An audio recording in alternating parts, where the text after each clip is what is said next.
The state government, alongside the National Department of Planning, Monitoring and the Employment Department, kicked off the Mangaung Youth Expo in Botshabelo. The expo aims to empower young people in Mangaung Metro jobs. One of the expo's participants, SimphiweQusheka, joins us now for more. Simphiwe, very good evening to you. Thanks for joining us. Welcome. Thank you, sir. I'm welcome, sir. Now, what motivated, first and foremost, you to attend the Mangaung Youth Expo today, and how did you hear about it? And what were your expectations before coming there? Firstly, I would like to thank all the audience and the chance that you gave to me. This thing, I have seen it. We have a group as a young farmers here in Taban. So I saw it in the group. WhatsApp group called Makoska. There's another lady from this year. She did advertise it on the group. Then I saw it, and then I did want the chance to go there. But luckily, one of our extension officer in Agriculture, Department of Agriculture, Rural and Development, she did call us to go to make an exhibition. Mm-hmm.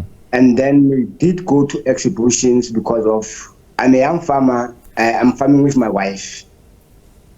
We are farming with vegetable, and we are making agro processing and smoothies, because we did realize agriculture is the mostly important thing, and is mostly economically building, and it can build economic infrastructure of every state. True. So we did get that chance to go to exhibit there, and then I had that luck of, it was certain meeting that I had got there to exhibit my product. Okay. And then the people like my product.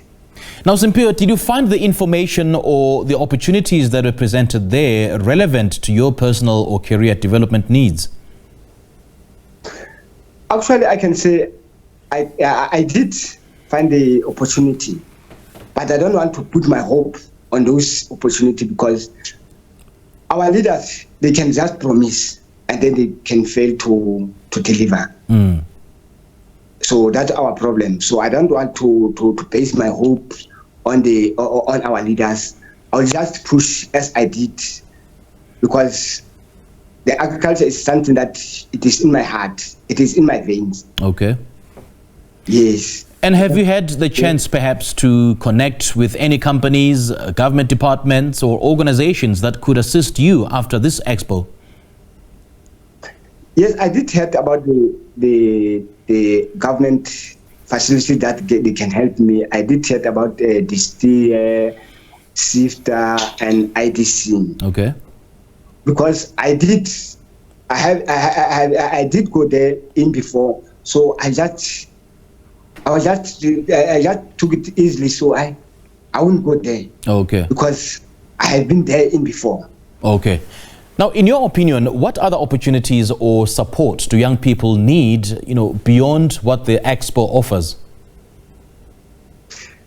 Actually, young people, they need support, and they need a monitor, because young people, they like agriculture, like young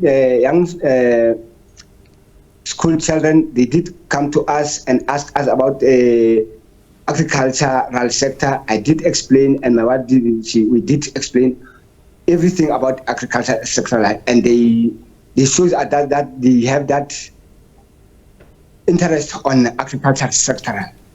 So young people, if our government, they can meet us halfway to help young people like me to show their dream come true via agriculture sector.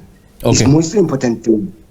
And do you feel that the expo addressed the real challenges that young people in Mangaung face? If so, why and why not? No, actually, I can say they did, but on the other side, they didn't, because we were expecting our MEC to come to us to ask us the questions: how do we survive? How are we coping? But she didn't come to us. She just go to one table and then she left us. I was so disappointed about that.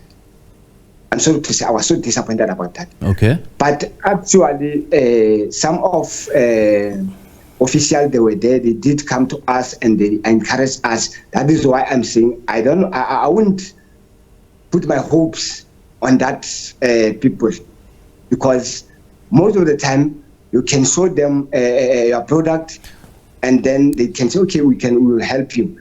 They took your product. Okay, you're saying that there's no support from the authorities or those responsible for this particular, initiatives. But then, were there any gaps or areas where you feel the Expo could have provided more meaningful engagement or even practical solutions? Yes. There was a lot of many places. If they did just give us a chance to go. Like I can make an example. It was last of last week, I was to another expo of Department of Education and SNP. As I was the one young people who helping the NSNP with their product, because they buy some product to me. So I was there. And then it's whereby I see there's a challenge here, and the lady that she's in NSNP, he did like my expo. So it's whereby I see there's a challenge, there's a chance. But because of we were in the location and in the township, because here in the rural areas, I'm living in the rural areas. Here in the rural areas, our leaders they don't realize there are some people here in the rural areas, and there are activities that are taking place in the rural areas. Okay. So that's the problem. Okay, Simphiwe, great chatting to you. Thank you so much for joining us. Thank you very much, Mr. Simphiwe. All right, that was SimphiweQusheka, one of the participants at the Mangaung Youth Expo, lamenting the fact that the youth in that particular province are not getting the necessary support from government and authorities.